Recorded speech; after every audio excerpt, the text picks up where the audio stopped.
Psalm 90, verse 10. We live about 70 years, or if we are strong, 80 years. But most of them are filled with hard work and pain. Then suddenly the years are gone and we fly away. Ang nakatakda at pinaka-normal na buhay daw ay 70 taon at kung malakas, 80. Minsan kulang, pumupunta na sa Diyos, minsan sobra, bonus. Pero ano pa man yun, marami o konting mga taon, marami daw na hirap, kalakip ng buhay. At pagkatapos, tayo'y pumupunta na sa kabilang buhay. Because people grow old. Dahil tayo'y tumatanda, ano ang dapat tandaan? Salamat Panginoon dahil sa buhay na nagmumula sa inyo, ipinahihiram niyo mga sandali. Salamat sa lahat ng ipinalalasap niyo sa aming mga karanasan. Sa sandaling ito, patuloy niyo po kami, Panginoong, pakapuspusin ng inyong Espiritu. Salamat sa inyong pagpapatawad at paglilinis. At ngayon humihiling kami ng katuruan, kaliwanagan, pag-akay mula sa inyo. Kayo po ang mangusap, Ama, hinihiling namin ang lahat sa ngalan ng iyong anak na si Jesus. Because people grow old. Ecclesiastes 12:1, keep your Creator in mind while you are young. Habang maaga, habang bata pa, isa-isip na ang Panginoong lumikha sa atin. Which really means live correctly on time. At paulit-ulitin ko yung word na on time, which the dictionary defines as meeting an appointment. Meeting a prescribed time. A time set by someone else or something else. Kaya pag sinabing on time ka, nando ka sa usapan, may kausap, may katipan, o may nagtakda ng oras. Live correctly on time sa itinakda ng Diyos as early as possible. Tama na agad sa simula para ma-enjoy sa mahabang panahon ang tamang pamumuhay. Hindi kung kailan matanda na tsaka palang itatama. Napakarami ng dalang pasanin na bunga ng mga kamalian. And live correctly in time. Tanda ko yung turo sa amin ng English teacher namin nung high school, ni Dr. Arsenia Lagasca. Dinefine niya yung on time at in time. In time naman means early enough. Not too early, not too late. Tama lang, bagay pa rin, pwede pa, at pwede na. So you arrive on time for an appointment, but sometimes you arrive in time for the meal. Na tiyempo, tama-tama, pwede, kahit hindi yun appointment. And you live correctly not only on time, but also in time, whenever possible. Tuwing pwede, kung pwede na at pwede pa, live correctly.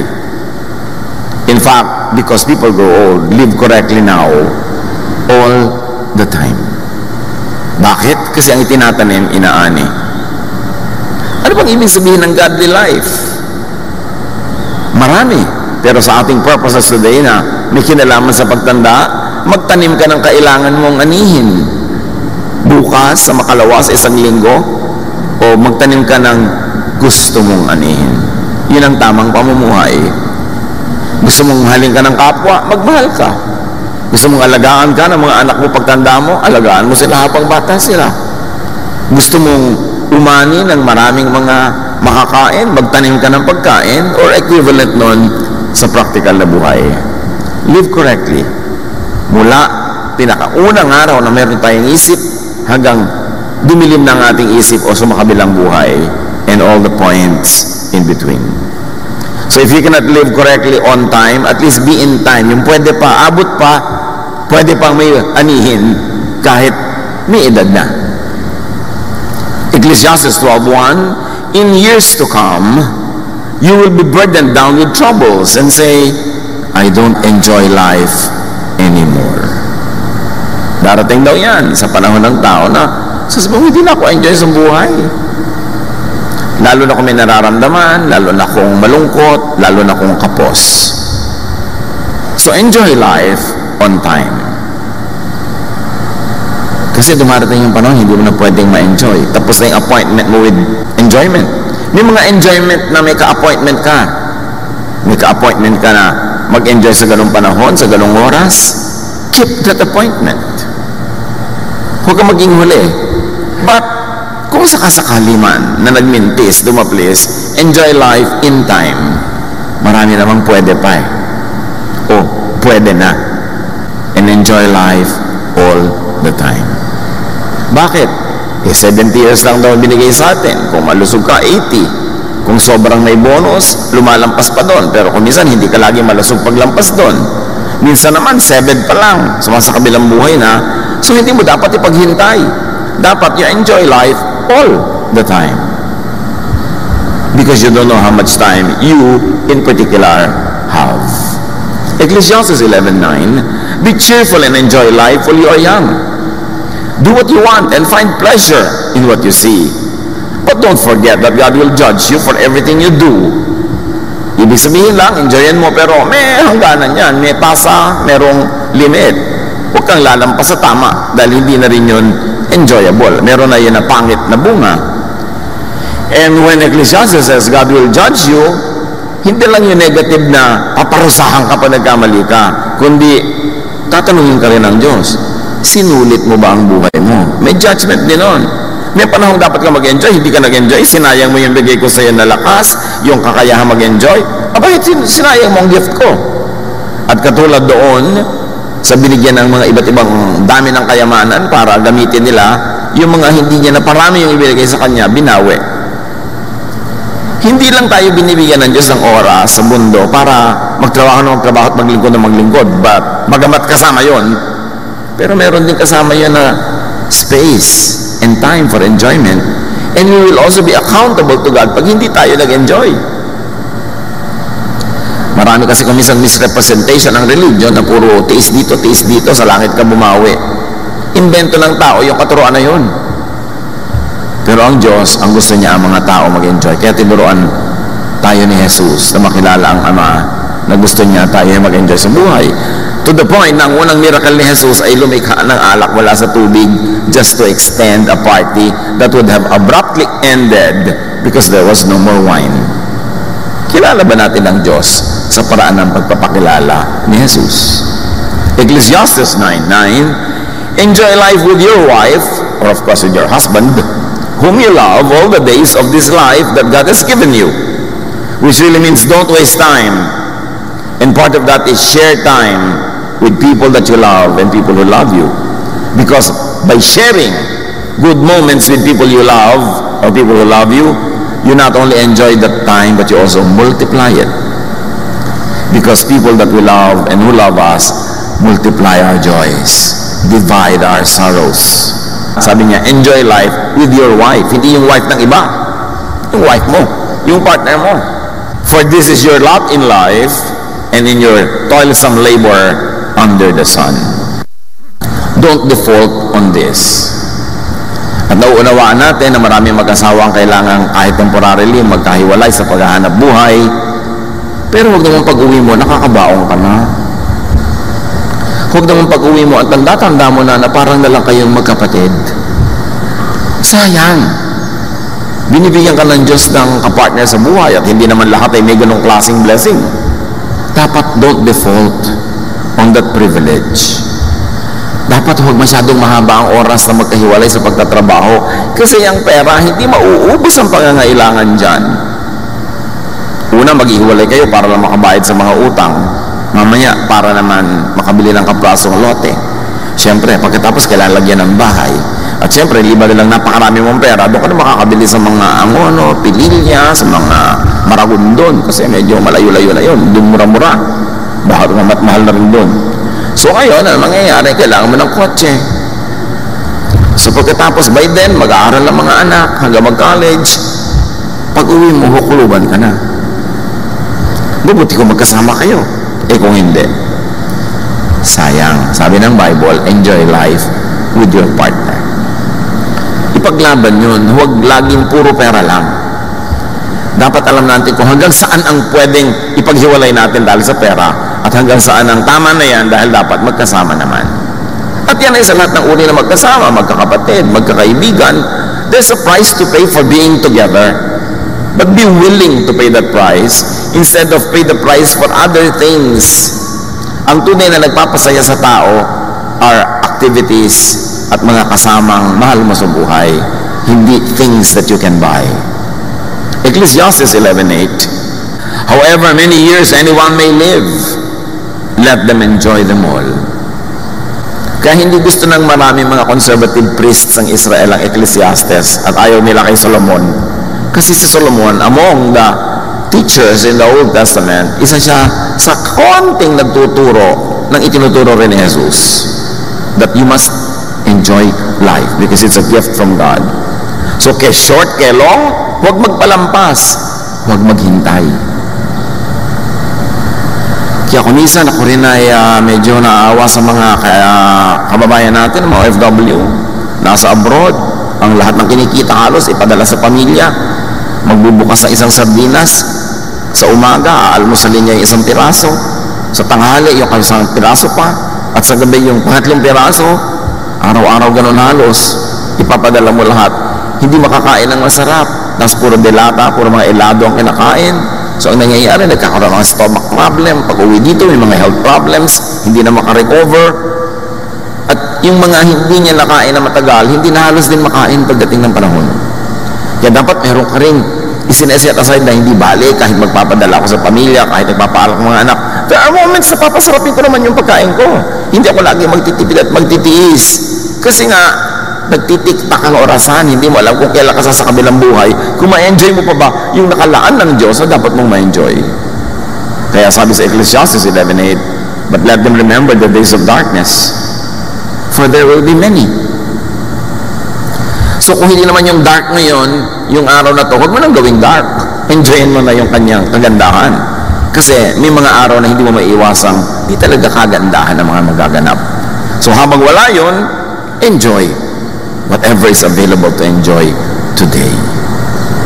Ecclesiastes 12:2, someday the light of the sun and the moon and the stars will all seem dim to you. Tatanda ka, lalabo ang iyong mata. So enjoy the sights on time, in time, all the time. Lalabo daw ang mata, kaya kailangan habang nakakabasa ka, magbasa ka, nakakapanood ka, manood ka, nakakakita ka, tumingin. Kaya nga kung minsan, lagi natin pinapayahan yung mga sobrang mahilig mag-selfie, gagastos ng maraming pera, pupunta sa mga magagandang lugar, hindi naman nila actually natitingnan yung lugar kasi busy-busy sila magpa-picture na magpa-picture na magpa-picture. So pag tumingin ka sa mga travel picture nila, hindi mo naman nakita yung lugar, sila ang nakita mo. Sayang, nagpunta ka pa doon, dapat yun. Hindi ka lang titake ng picture o mag-take ka ng konti, pero manahimik ka, tingnan mo, titigan mo kasi baka hindi ka na bumalik doon ulit. Iba naman siyempre pag personal mo nakikita kaysa nakikita mo lang sa Facebook. Ecclesiastes 12:2, rain clouds will remain over your head pagdating ng araw. So habang maaga, go out. Kasi uulan at uulan, darating yung mga panahon na hindi pwede. Be out. Live your life. Live your truth. Enjoy your life.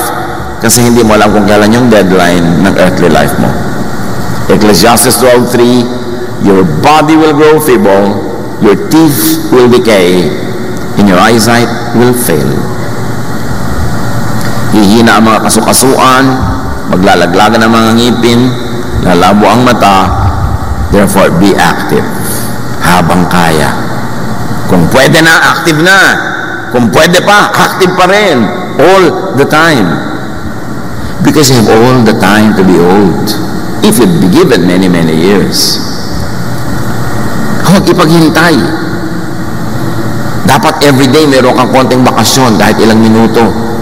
Bakasyon from others. Yung matahimik naman yung tenga mo sa bunganga ng kasama mo. Alam, meron ka ilang minuto man lang na everyday na ganun. Huwag ipaghintay ng after 1 year tsaka ako magbabakasyon. Kasi baka mamaya, bawiya ka na ng buhay, hindi na dumating yun. So meron ka dapat ine-enjoy na konting, kahit konti lang na pagkain everyday, hindi magtitiis ka, next month na ang kain. May konti kang iniaagaw.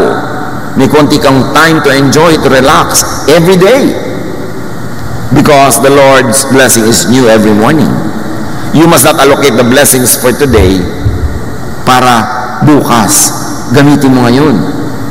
And you must not borrow tomorrow's blessings para splurge mo today. May panahon, kaya nga dapat on time.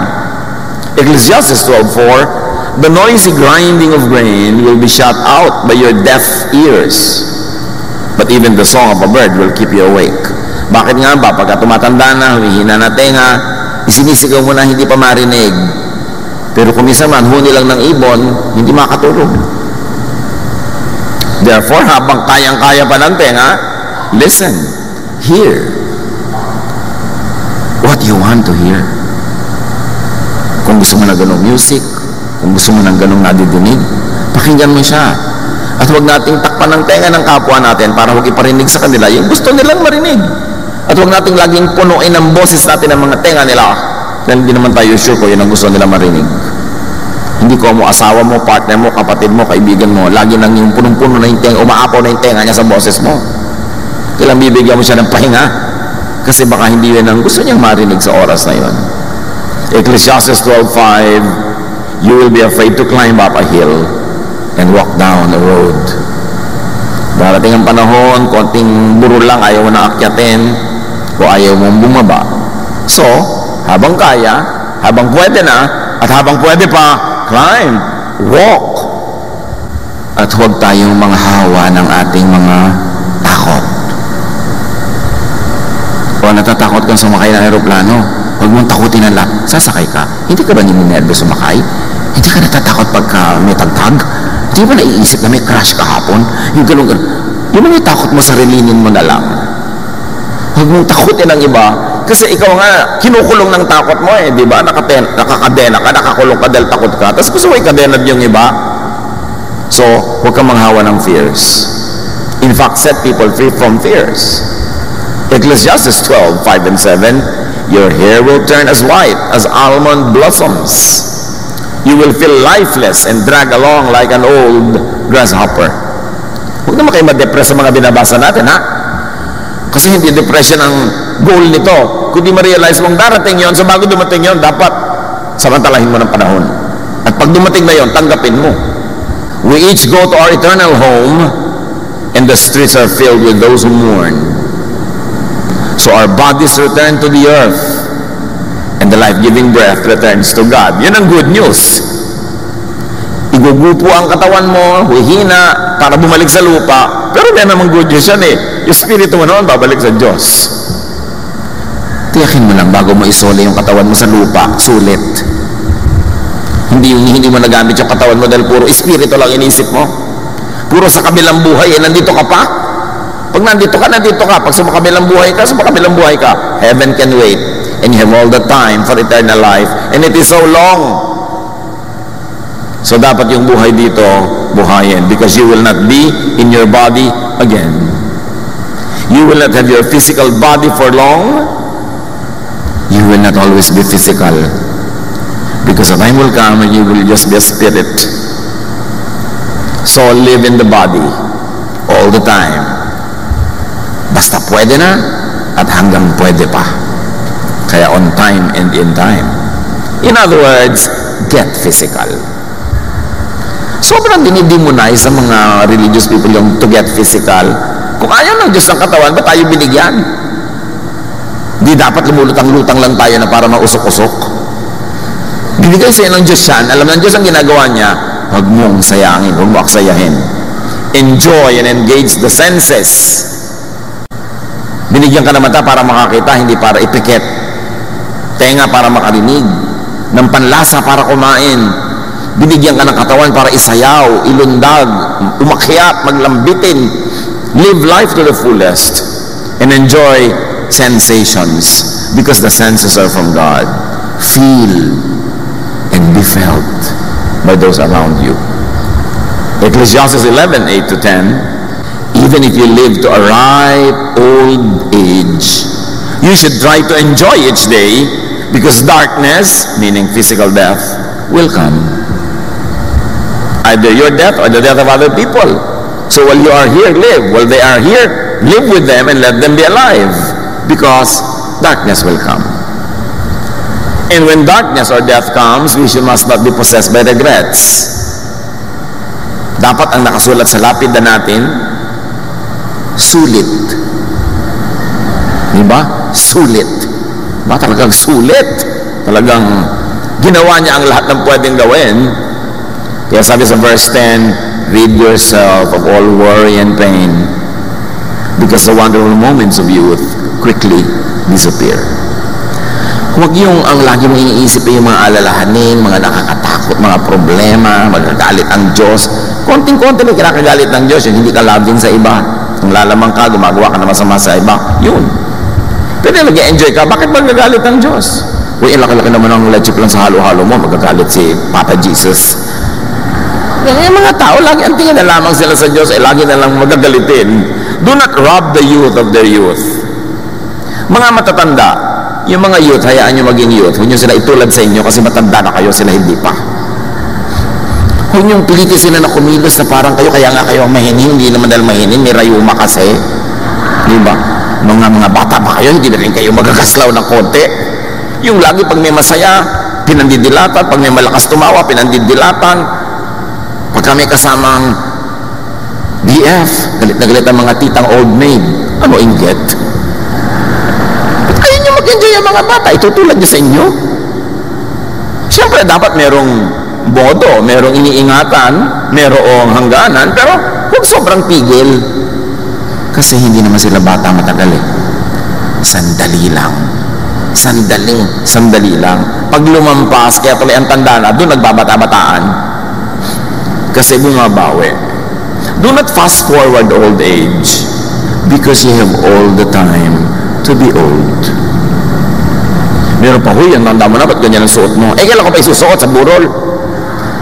Hindi ko na nga naisuot nun, hindi ko pa isusuot ngayon, pipigilan mo pa ako. Puro tayo pigilan ng pigilan, ba't nga ba? Anong culture yon? So prepare for and address senior issues like illness because it will happen 99% of the time. Therefore, as early as possible, live as healthfully as you can. Alam na naman natin yung mga rules of nutrition, mga hindi mo dapat kainin, mga pwede mong kainin. Although may mga fringe issues. Tama ba ang kape? O maganda o pangit? Magkakaiba mga points of view. So pakinggan mo yung katawan mo. Yung mga experts hindi nagkakasundo. Di ang pakinggan mo yung katawan mo. Ano bang ginagawa sa'yo ng kinakain mo, ng iniinom mo? Proverbs 25:16, eating too much honey can make you sick. Which really should be expanded to a meaning that having too much of anything good or having too little of needful things could be harmful.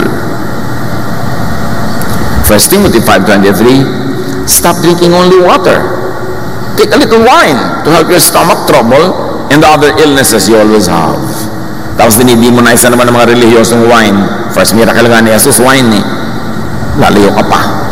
Huwag ka lang siyempre magpasuray-suray na lasing dyan na hinahabol mo na lahat ng tao. Pero yung sabi niya, stop drinking only water. Minsan helpful na meron ka ibang iniinom tulad ng wine. Bakit nga ba minamasama? Lord Supper naman, wine. Dapat dating reviewin yung mga values natin, yung mga inilagay na kadena ng mga relihiyon at mga lolo't lola sa utak natin. Kung hindi kailangan at hindi sinabi ni Jesus, lagutin so that you will enjoy life bago ito mabawi o bago ka humina. And yung mga bata-bata pa dyan, help seniors prepare for and address senior issues. In other words, kung ikaw ay anak, ikaw ay apo, ikaw ay pamangkin, may aalagaan kang tumatanda na, live healthful lifestyles. Turuan natin sila, tulungan to live their lives to be healthful at ang atin din. Kasi anak, under normal circumstances, dapat ilibing mo ang iyong magulang, hindi ikaw nilibing. Masakit maglibing kahit na sino, pero yung normal dapat, ingatan mo ang buhay mo kung hindi dahil hindi ka careful, ang aga-aga mo namatay, yung magulang mo pa maglilibing sa'yo. Unfair. So, niyayaya ka ng barkada mo, hindi ka magmotorsiklo tayo sa bangin. Yung mga magulang ko, alagaan ko pa pagtanda, pag namatay ako kasi yung mga alaga. Di ba? Dapat meron kang ganong care. Pinapreserve mo ang buhay mo dahil meron ka pang aalagaan. Napaka-importante kaya mga matatanda o mga may sakit na wheelchair bound, hindi na sila mobile. Dapat nagiging mobile sila at kung habang pwede pa. Prepare and address senior issues for illness without money. Pero marami may issues with money. So invest, earn, and save on time. Kasi tatanda din kayo eh. Hindi yung may pera, uubusin sa gadget, uubusin sa latest. Alam niyo yung cellphone na yan, Every month may bago. Pag sinundan mo ng sinundan yan, hindi ka natitigil bumili. Basta nakaka-text ka, nakakatawag ka, hindi ba sapat yun? Talagang kailangan mo ilagay yung buong Encyclopedia Britannica doon sa loob. Hindi mo naman binabasa. Importante na mag-save. Mga young people ngayon, puro gastang inaatupag. Palibas at maraming kumikita ngayon na young people. Pero lahat na ng uri ng kape sinisikmura kayo na iinom. Ang mahal-mahal. Kailangan mag-save kayo and help seniors earn or save by not needlessly asking for money from them. Pag yung magulang natin, matanda na, tayo naman, mga nasa edad na, dapat mabaligtad na, hindi na tayo hingi ng pera. Tayo na ngayon dapat magbibigay. Help seniors earn or save by giving them money. Not ito keep on asking. Hindi yung 50 anyos ka na, humingi ka pa sa nanay mo ng panload. Kailan pa siya magpapahinga? At sa lagay, lagi nalang ikaw ang aalagaan niya. Kailan pa yun mababaligtad? Kaya napakasama niyang drugs. Kuminsan yung natutunaw ang utak ng mga nagiging sobrang dependent, ang tanda-tanda na, pati yung laman ng savings ng nanay niya, ninanakaw pa kuminsan dahil nasisira ang isip. Kaya mahalagang bantayan mo sarili mo, magpakatino ka, magpakayos ka, kasi may magulang kang dapat mo itaguyod. E pag hindi ka nagpakatino, di ikaw pa rin ang itataguyod ng magulang. Hindi na mare-reverse yung mga roles nyo. Mark 7:11, sabi ni Jesus sa mga religious people, na yung mga religious people, sinusurusulan yung mga tao na kahit hindi nyo na ibigay sa magulang nyo yung pera nyo, ibigay nyo lang sa temple, okay na yon. Sabi ni Jesus, you let people get by without helping their parents when they should. You let them say that what they own has been offered to God. You won't let those people help their parents. And you ignore God's commands in order to follow your own teachings. So pinapagalitan ni Jesus yung mga religious leader na sinususulan yung mga tao, basta i-donate nyo sa temple kahit hindi nyo naibigay sa magulang nyo. Sabihin nyo, binigay nyo sa Diyos.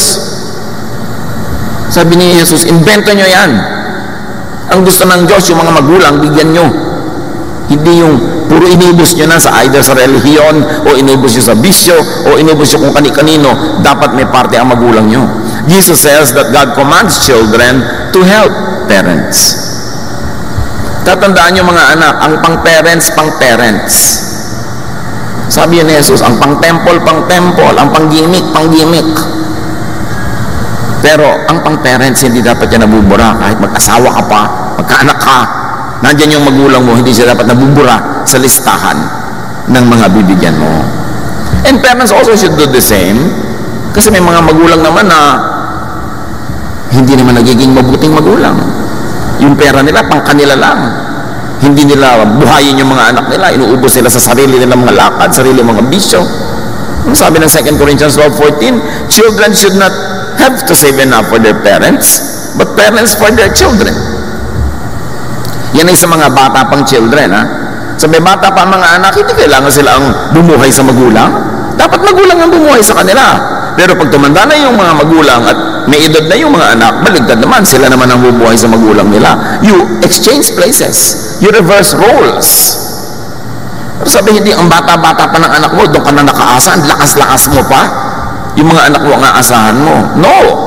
Dapat ikaw ang magtaguyod sa kanila. At pag mahina ka na, sila naman ang magtataguyod sa iyo. We should prepare and address senior issues like illness without care or caregivers. Yan ang concern ng mga matanda. Paano kaya pagtanda ko? May mag-aalaga kaya sa akin? Kaya ang mga matatanda, mga magulang, sinusuri ang mga nobyo-nobya ng mga anak nila. Ang tinitingnan ng magulang, ito kayang babaeng ito na girlfriend ng anak ko. Alagaan kaya ako nito pagtanda ko? O bubulagin niya lang yung asawa niya na anak ko na huwag na akong pasyalan. Mag-shopping na lang sila. So kaya mga magulang nakatingin na ganyan sa mga nobyo at nobya nyo. Kasi kasali yan sa equation. So assure your seniors of your devotion and readiness to care for them. Hindi sila kahit kailan dumating sa one moment ng pagdududa kung aalagaan niyo ba sila o hindi kung sila'y tumanda. And be willing, ready, and able to give care. It's part of the deal. Life is like that. And Jesus was very clear about it. Ang humanidad, mula nung unang-unang tao hanggang ngayon, patuloy tayong nabuhay dahil ang bata ay inaalagaan ng magulang at pagtanda ng magulang ay inaalagaan ng anak na nagkaedad na. At yung anak na yon ay magkakaanak aalagaan niya yung anak niya, at tatanda siya, aalagaan naman siya ng anak niya. Pasalin-salin, generation to generation to generation. It's not only a tradition, it is the order of things. It is the order of God. Dapat ganon. So, assure seniors of your devotion and readiness to care with them, especially when you begin to move from single to in a relationship. Meron naman mga young people, 3 araw pa lang kilala tong lalaking to, itinakwil na ang magulang. Nakindatan lang sa mall. Itinakwil na ang mag-ama't ina. Lalo naman, you care for your parents and be very, very clear about your love when you change from single to married. Meron naman pag nakapag-asawa na, nalilimutan na yung magulang. Or, lalo na pag nalagay kayo sa from single to, it's really complicated. Huwag niyong isama ang mga magulang niya sa complication. Lagi steady ang relationship niyo with them. No? Napaka-importante yan. Si Ruth nga at si Naomi, magbiyanan pa lang ito. Sobrang pagtitinginan na hanggang ngayon pinag-uusapan pa natin. Namatay ang asawa ng manugang na anak ng biyanang babae. Yung manugang ayaw niyang humiwalay sa biyanan niya. Ruth 1:16-17, Ruth answered, "Please don't let me tell you to leave you." Pinapawala na kasi siya ng biyanan niyang babae para makapag-asawa siya ng iba at magkaroon ulit ng panibagong buhay. Sabi niya, "No, I won't leave you. I will go where you go. I will live where you live. Your people will be my people." Sabi ni Ruth. In other words, sinasabi niya sa matanda, "I will be where you are, you will be where I am, and I will accept your crowd. I will accept your people. I will die where you die and be buried beside you. May the Lord punish me if we are ever separated, even by death." Ito ang sabi naman hugang sa biyanan. Hindi lalo naman yung anak na sinasabi dapat yan sa magulang. No? Sabi ganon, parusahan nawa ako ng Diyos kung pababayaan ko kayo. At ang mga anak should take that to heart. Kahit maraming bagay sa mundo, maraming technology, maraming paraan ng pamumuhay, pero may bagay na hindi dapat magbago. Na ang bata ay naalagaan ng matanda, pagtanda ng matandang yon, yung batang tumanda na rin ang mag-aalaga sa kanya, from generation to generation to generation. Prepare for and addressing your issues like lack of money. Maraming ganon. So help seniors, assure them of your support with your verbal and body language. Maraming mga magulang nagsiselos sa mga boyfriend o girlfriend na anak nila kasi mula nung nagkaroon ng boyfriend at girlfriend talagang hindi mo na makita. Kahit naghihingalo na yung magulang, iiwan dahil may date. Dapat yung body language mo is clear to your parents. You are my priority. Kung magkakaroon ako ng love life o asawa, dagdag to sa buhay ko pero hindi ka minus. Dapat clear yun. Huwag tayo nagpapalito sa mga bagay na binadala sa atin ng daily life. So empower yourself to be able to support your elders. Sa abot kaya, be and stay healthy and alive. Sa abot kaya, do not die ahead of your elders. Dapat ikaw ang maglibing sa kanila. Dapat ikaw ang magpa-hospital sa kanila. And how can you do that? Make money. And save. At marami na ngayong mga insurances that you can get for your parents. Sa 40 years ng inyong lingkod sa ministry, ang ipinagtataka ko, may mga pamilya na nagkaroon naman, naranasan naman nila magkaroon ng mga resources, pero pag may namatay, ni walang pamilya na taol, ni walang paglibingan. At kahit ilalagay yung ubos sa Tupperware, walang Tupperware. Walang paghahanda kahit konti, para bang walang mamamatay, walang magkakasakit, walang preparation. Dapat handa tayo dyan. 1 Timothy 5:4, if a widow has children or grandchildren, o sabihin natin, if any elder, may mga itinataguyod dyan mga bata, they should learn to serve God by taking care of her as she once took care of them. This is what God wants them to do. Pag daw merong matanda, lalo't namatay na yung partner niya, di nag-iisa na siya, walungkot na siya, wala man lang kumakamot ang likod niya. Sabi ganon, yung mga inalagaan niyan, mga anak, mga apo, dapat siyang alagaan. tulad ng naging pag-aalaga niya sa kanila. Sabi, ito ang kagustuhan ng Diyos. Kaya naman mga magulang, mga tiya, mga tiyo, alagaan yung mga bata. Habang bata sila, kung paano nyo gustong alagaan nila kayo pagtandaan nyo. Meron naman mga magulang, iniluwal ka lang, yun lang, wala nang ginawa sa'yo, hindi ka inalagaan, man lang. Tapos kung mag-expect later on, akala mo naging ulirangin na, kung makapanghingi, kung makaasa. Dapat ibagay-bagay naman din natin kung paano natin panalaki mga anak natin. Ibagay-bagay naman natin yung mga hinahanap-hanap natin sa kanila ngayon. Pero mga anak, whether or not naging napakabuti ng mga magulang nyo or not, outdo them in doing good. Higitan nyo ang ginawa nila sa inyo. Higitan nyo ng mabuti. Kasi Diyos naman ang nakakaalam. Diyos ang nakakabatid. At Diyos ang nagpaparusa sa hindi marunong tumanaw. Diyos naman ang nagbibigay ng pagpapala sa marunong tumanaw. Kaya sabi niya, honor your father and your mother so that your days may be blessed and your life may be long. Yan ang kaisa-isang utos na may kakapal na pangako eh. So mahalaga sa Diyos yung issue ng mga anak na nag-aalaga na magulang. Ephesians 6:2, honor your father and mother, which is the first commandment with a promise. Honor kahit hindi sila honorable. At lalo kung honorable. Lalo ating higitan. Alagaan ng matatanda kung paano kanila inalagaan, o kung nagkulang sila, palitan mo yon, higitan mo. Lalo't nanonood ang anak mo. Kung paano nyo ituring ang mga magulang nyo, kayo ituturing na inyong mga anak. Kailangan may mga bata kayong pinapalaki, nakikita nilang dumadalaw kayo sa mga lolo't lola, dumadalaw kayo sa mga may sakit. Binibigyan nyo, inaabutan nyo yung mga matanda sa pamilya nyo. Nakikita yung mga bata, train up a child in the way he should go, and when he is old, he will not depart from it. Itrato nyo ang matatanda sa pamilya nyo kung paano nyo gusto itrato kayo ng mga bata ngayon na sila ang tatanda at kayo magiging hukluban. So paano nila kayo itatrato? What example do you show them? Prepare for and address senior issues like aloneness and loneliness. Huwag iwan-iwanan ng mga matanda, ay mapapagod lang po kayo, dito na po kayo sa bahay. Actually, ay mo lang mapagod, ang bagal-bagal niyang kasama. Diba? Kailangan isama ang matatanda, no? Isama sa mga lakaran, no? Huwag gawin taong bahay. At lalong-lalo na, huwag niyo na maobligahin na mag-alaga ng mga apo nila. Inalagaan kayo ng magulang niyo, sapat na yon. Hindi sila dapat tagapag-alaga ng mga anak niyo. Liban na lang, nagbo-volunteer sila, nag-enjoy.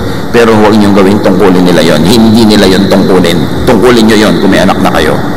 So seniors and seniors to be, mahalaga naman, keep making new relationships. Alam mong matanda ka na pagka ang dami mo nang pinupuntahang libing. Dati mga reunion ang pinupuntahan mo, ngayon nakikita-kita kayo sa mga lamay. Then alam mo, umiedad ka na. Wala tayong magagawa tungkol doon, dapat tanggapin yun. But make new friends. Isa-isang nauubos yung mga dati nating friends. You should make new friends, kahit with young people. Huwag natin ikulong yung sarili natin sa mga dati lang natin nakasanayan na friends. Dahil habang buhay pa tayo, magandang may friends. Psalm 71:9, don't throw me aside when I am old. Don't desert me when my strength is gone. It is actually a prayer, but it would also be a message to everyone around us. Si David, nung tumanda na, maski hari, may mga pangangailangan. 1 Kings 1:1-4. King David was now an old man, and he always felt cold, even under a lot of blankets. His official said, "Your Majesty, we will look for a young woman to take care of you. She can lie down beside you and keep you warm." They brought her to David, and she took care of him. Yung mga iba naman mga chismosa, biyudo na nga ito, may edad na, tapos nakitang may kasama ang bata-bata. Ang bata ng kasama, nakita mo ba? Anong gusto niyong isama? Mas matanda pa sa kanya, di aakayin pa niya? Matanda na nga siya, gusto niyang ma-encourage sa mga bagong dugo na masigla. Alam mo, kumuha pa siya ng mas matanda pa. Yun naman mga chismosa, lagi na lang, kita-kita mo yung kasama. Yan ang mga killjoy sa buhay, no? Mga malulupit ang dila. Alam nyo, napakalupit ng chismis. Pag chismosa kayo, dahil nyo si Hitler. sa dami ng mga sinusugatan at mga pinapatay. Yung tao, hindi mo alam kung anong problema pinagdaanan, ba't buhay pa siya ngayon, paano siya nag-survive. Tapos nag-enjoy siya ngayon, mamasamain mo na, hindi mo naman alam ang buong buhay niya eh. Hindi mo alam ang background. Alam niyo, napakarami natin hindi alam para tayo mamusika. We don't know. Kung minsan makikita mo, merong isang tao, uy, bakit naman yung tao na yan, maluwag sa buhay, yung mga kapatid niya, ang hihirap, di malang tulungan. Anong malay niyo kung naghihirap na nga siya katutulong? Anong malay niyo kung wala ka kwenta-kwentang tulungan yung mga kapatid niya? Who do you judge? You don't know. But people are only just trying to survive. People are trying to make sense of life. And people are trying to make the most out of the little that there is. So help by assuring seniors of your presence, by providing seniors with your presence. O kung hindi nyo sinasamahan ang mga nanay nyo, mga tatay nyo, ibilin nyo ng kasama. Ikuha nyo ng caregiver. Sabihin nyo, nanay, manood po kayo ng sine, libre naman ng senior, o etong kasama nyo, libre nyo na rin. Pag nilibre ko na, hindi ko kayo pwedeng samahan, pero eto, ganon. Pero huwag nyo silang bulukin sa bahay. John 21:18, I tell you for certain that when you were a young man, you dressed yourself and went wherever you wanted to go. But when you are old, you will hold out your hands, then others will wrap your belt around you and lead you where you don't want to go. So dapat hindi ganoon ang mangyari. Kahit matanda na siya, kahit kayong gagastos, respect their wishes. Kung anong gusto nilang puntahan, sino gusto nilang kasama. Address, Senior issues like concern for the vulnerability and helplessness of their loved ones. Nakakita ba kayo ng mga pelikula na mamamatay na yung matanda, naghihingalo na, nalalagot ang hininga, tapos sabi, teka, alagaan yung kapatid nyo, o magbibilin, kasi concern ng isang matanda, yung iba niyang mahal sa buhay na talunan sa buhay, mga dehado. So, i-assure nyo sila, sa abot ng inyong kaya na, yung mahal nila na maiiwan, mamahalin nyo rin in their place. Tatangkilik nyo rin para tahimik sila. Genesis 37:3, Jacob loved Joseph more than he did any of his other sons because Joseph was born after Jacob was very old. So in other words, mas minahal nitong magulang yung anak na yun kasi ang tanda na niya nung isinilang si Joseph. Hindi na niya nabigyan ng first class care. So nagme-makeup siya, binibigyan niya ng ganitong balabal, binibigyan niya ng care. Ganun talaga ang tao. So, mahal yung magulang nyo, mahalin nyo rin yung mga mahal nila. Para matahimik ang loob nila. Kung ikaw naman yung anak na laging inaalala o alalahanin, help seniors by strengthening yourself. Ang pinakamagandang regalong maibigay nyo sa magulang nyo ay yung hindi na nila kayo iniisip at inaalala. Kasi okay naman kayo. So gawin mong okay ang buhay mo para mawala ka sa listahan ng mga pinoproblema na yung magulang. Proverbs 13:1, children with good sense accept correction from their parents, but stubborn children ignore it completely. Magwawalda sila ng buhay na later on naman magulang nila ang nagsasuffer. Proverbs 28:7, you disgrace your parents and you make them worry if you make friends with worthless nobodies. Kaya concern ng mga magulang kung sinong kaibigan mo, sinong kasama mo. Kasi kung pahamak yung mga yan, mapapahamak ka. Kung mabuti sila, mapapabuti ka. So huwag ka dapat na-offend yung mga magulang mo. Minsan, sinusukat at sinusuri yung mga kaibigan mo. Yun lang interest mo ang kanilang nasa isip niyan. Proverbs 29:3, if you love wisdom, your parents will be glad. But chasing after bad women or men will cost you and your parents everything. Your choice of jowa will directly affect your parents. So isip-isipin nyo kung sino yung jowa. Sabi ng matatanda, ano ba yung jowa? Mabibili po yan sa grocery. Ipagtanong nyo. Proverbs 28:24, if you cheat your parents and don't think it's wrong, you are a common thief. Sabi ni Jesus, give to Caesar what is Caesar's. Extend it. Give to nanay what is nanay's, and to boyfriend what is boyfriend's. Huwag nyo inaalis ang magulang nyo sa equation kahit sino man ang pumasok at lumabas sa buhay nyo. Kasi permanent ang relasyon nyo sa inyong magulang. Sa inyong mga sweetheart, hindi pa nga lagi Pahalagahan yun. Help seniors by assuring them of your willingness and ability to help those they care about. 1 Timothy 5:8, people who don't take care of their relatives, and especially their own families, have given up their faith. They are worse than someone who doesn't have faith in the Lord. Sino doong mas masahol pa sa walang pananalig sa Diyos? Yung pinapabayaan ang sariling pamilya. Seniors naman, siyempre, behave. Encourage the young people in your family to be very helpful and kind to you by behaving. Huwag umabuso. Yung iba naman, abuso na. Alam niyo naman na swelduhan lang yung anak niyo kahit hindi pa 15 o katapusan, hingi na kayo ng hingi na kung ano-ano. Ano siya? Magician. So dapat igalang din natin yung limitasyon ng ating mga anak. Huwag yung nagpapa-baby tayo sobra na nagkakalubog-lubog na sila sa utang. Dapat lumagay sa lugar ng lahat. Tama ang kilos ng anak, tama ang kilos ng magulang, tama ang kilos ng mga biyanan, ng mga manugang. Yun ang peace on earth. And prepare and address your issues like death and afterlife. Prepare for yours and prepare for your parents, your elders' departure, their graduation. Mahalaga yun. About growing old, do not worry. Wala ka rin naman magagawa kahit ka maglala. O kung talagang kuminsan dinadapuan tayo ng worry, minimize worry. Itaboy, kontian lang. Sabi ni Jesus sa Matthew 6:25 and 27, I tell you not to worry about your life. Don't worry about having something to eat, drink, or wear. Can worry make you live longer? Why do you have such little faith? Ipabahala sa Diyos ang hindi natin kayang saklawan. Do what can be done on time and in time.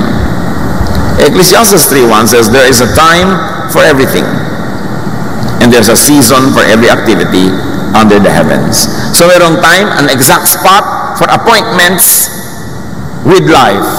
Yun yung on time, and there's an extended time called a season. Yun yung in time. Pwede na, pwede pa rin.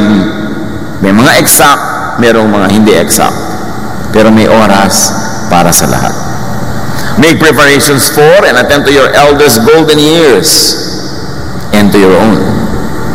Seek spiritual and emotional stability as early as possible so that you will enjoy a long life of stability, and seek financial security and independence as early as possible. Mahirap kung mawala sa hirap yung pamilya na iisa lang kumikita, lahat gumagastos. Dapat yung lahat ng members may kanya-kanyang paraan ng pagkita kahit konti-konti. At nagko-contribute sila by saving resources and by investing. Hindi nagkapera ka, shopping agad. Hindi mo isipin magnegosyo kahit konti.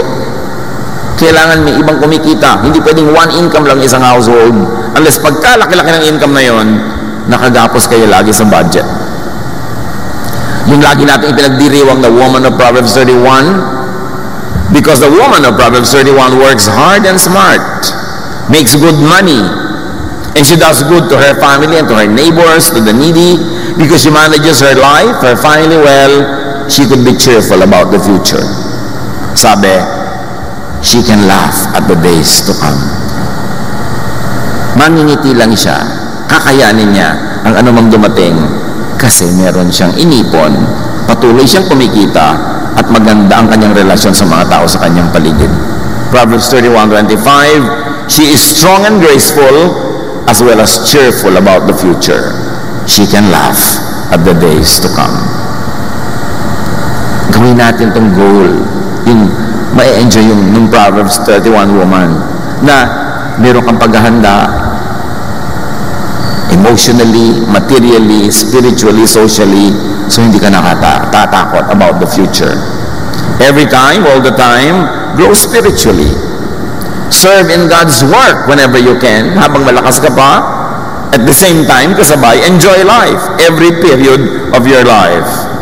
Then meet your Maker. Yun ang buhay natin. Kailangan lang, huwag iwasan, make the most out of it. Be wise. Be a person of wisdom and be kind to your elders kasi tatanda ka rin. Dear Lord, thank you that you care about us, na meron kang inilaan na kasiyahan, tungkulin, trabaho para sa amin bilang bata, bilang kabataan, bilang young adult, at bilang seniors. Lahat lahat ng periods of our lives, alam niyo, Panginoon, at may ibinigay kayong assignment, at ganoon din may ibinigay kayong mga privileges. Teach us to be wise, to know all those, so that we can do our part and get our share. Pagbulay-bulayan natin, mga kapatid, ang kahulugan ng mga ito sa ating pang-araw-araw na buhay.